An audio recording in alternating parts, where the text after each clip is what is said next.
For a while, you could not escape his voice. Country radio played him everywhere. Awards piled up, crowds filled arenas. Then, he was just gone. No scandal splashed across headlines, no dramatic collapse on stage, just silence. So what really happened to Ricky Skaggs? Why did one of the most respected names in country music suddenly disappear from the spotlight? The answer isn't what most people think, and once you hear it, you'll realize this story isn't just sad, it's uncomfortable. And it all started way earlier than anyone expected. Ricky Skaggs didn't slowly grow into music. Music found him first. In a small Kentucky town, sound wasn't background noise, it was life. Bluegrass, gospel, country, everywhere. By the time Ricky could hold a mandolin, something felt different. He didn't struggle to learn songs, he absorbed them. One listen, that's all it took. People noticed fast, and word spread even faster. Then, at just 6 years old, Ricky stepped onto a stage that would change everything. Standing beside grown men, legends. And instead of freezing, he played like he belonged there. The crowd didn't see a child, they saw a future. From that moment on, there was no normal life waiting for him. No slowing down, no turning back. But here's the part nobody talks about. When talent arrives this early, it doesn't just open doors. It takes something with it. And Ricky was about to learn that lesson the hard way. But listen to this. It only gets heavier from here. Ricky didn't get a childhood. He got a schedule. By his early teens, school hallways were replaced by highways. While other kids planned weekends, Ricky packed instruments. Night after night, town after town. At just 15, he joined Ralph Stanley and the Clinch Mountain Boys. That wasn't a band. That was a test. No training wheels. No second chances. Every note mattered. Every mistake echoed. The music was raw, demanding, unforgiving. Ricky had to play perfectly, while still growing into his own hands. And here's what most people miss. This wasn't fame. This was survival. Long drives. Cheap motels. Endless pressure to sound older than he was. He learned discipline fast, but he also learned something darker. Music wasn't just joy anymore. It was responsibility, expectation, and weight. Crowds applauded the prodigy. But backstage, Ricky was exhausted, physically, mentally. Still, he pushed forward. Because when you're that young and that gifted, quitting isn't an option. You don't slow down. You don't ask questions. You just keep going. But here's the problem. Living on the road didn't just shape his talent, it reshaped his identity. And without realizing it, Ricky was being pulled toward a crossroads that would change everything. And this is where things take a dangerous turn. By the mid-1970s, Ricky felt it. Something was shifting. Bluegrass was home, but home was getting smaller. Country music was changing fast. Bigger stages, bigger money, bigger exposure. And Ricky stood right in the middle of it. This is when he made a move that shocked the people who raised him in bluegrass. He stepped outside the lines. Teaming up with younger musicians, Ricky joined Boone Creek.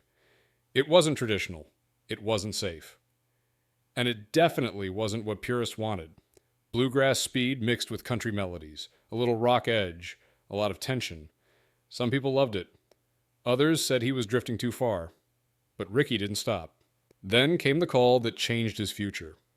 Emmylou Harris invited him into her hot band. This wasn't just a gig. This was an education.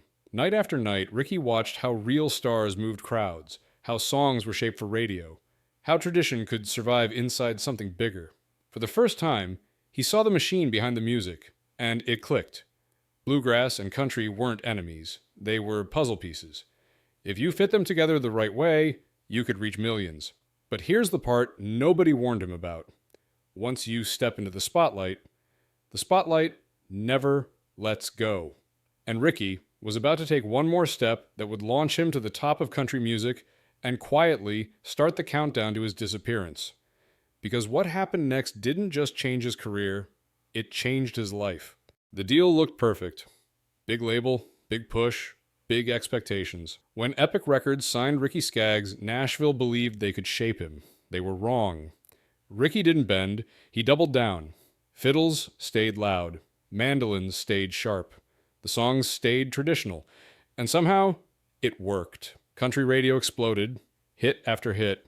Number ones, awards piling up faster than anyone expected.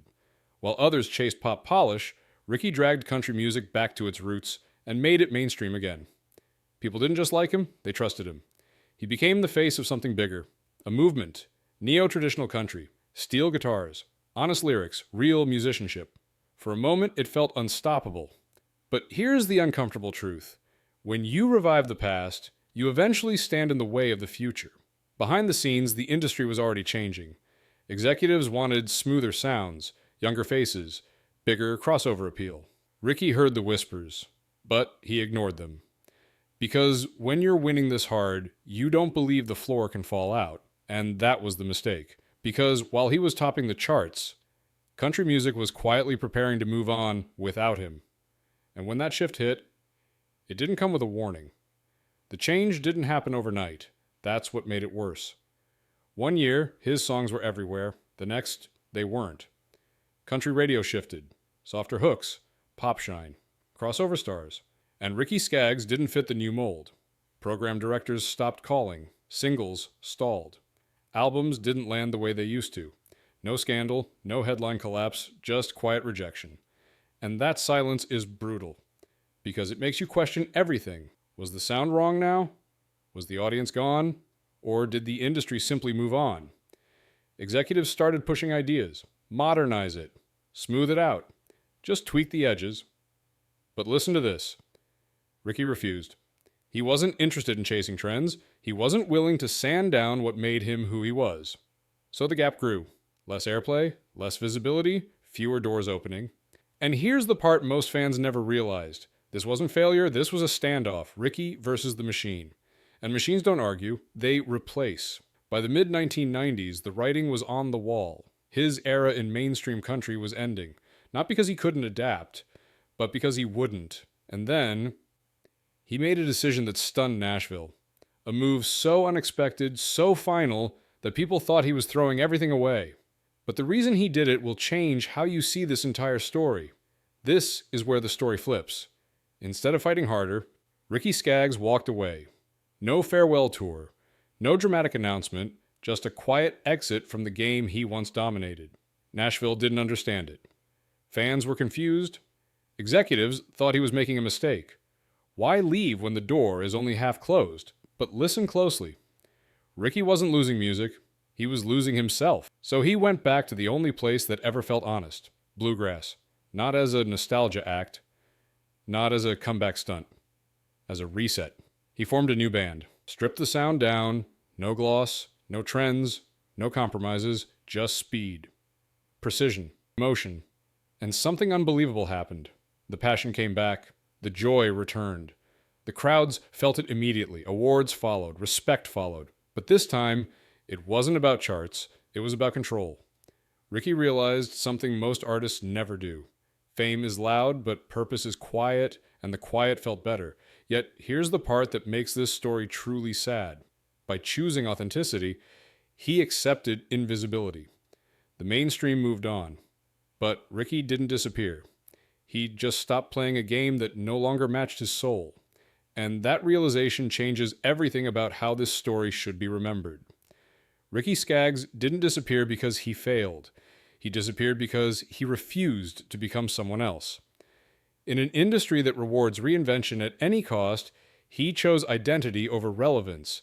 That's what makes this story hurt. Not the loss of fame, not the missing radio hits, but the quiet price of integrity. Ricky proved something most artists never dare to test. You can win awards, sell records, dominate an era, and still walk away when it stops feeling true. That's not weakness, that's courage. So, when people ask what really happened to Ricky Skaggs, the answer isn't sad, it's uncomfortable. Because his story forces a question most of us avoid. Would you rather be seen or be real? And that's why this story still matters today. If this changed how you see success, leave a comment and tell me what you would have done. And if you want more stories the industry doesn't like to tell, subscribe. Because some truths don't fade, they just get quieter.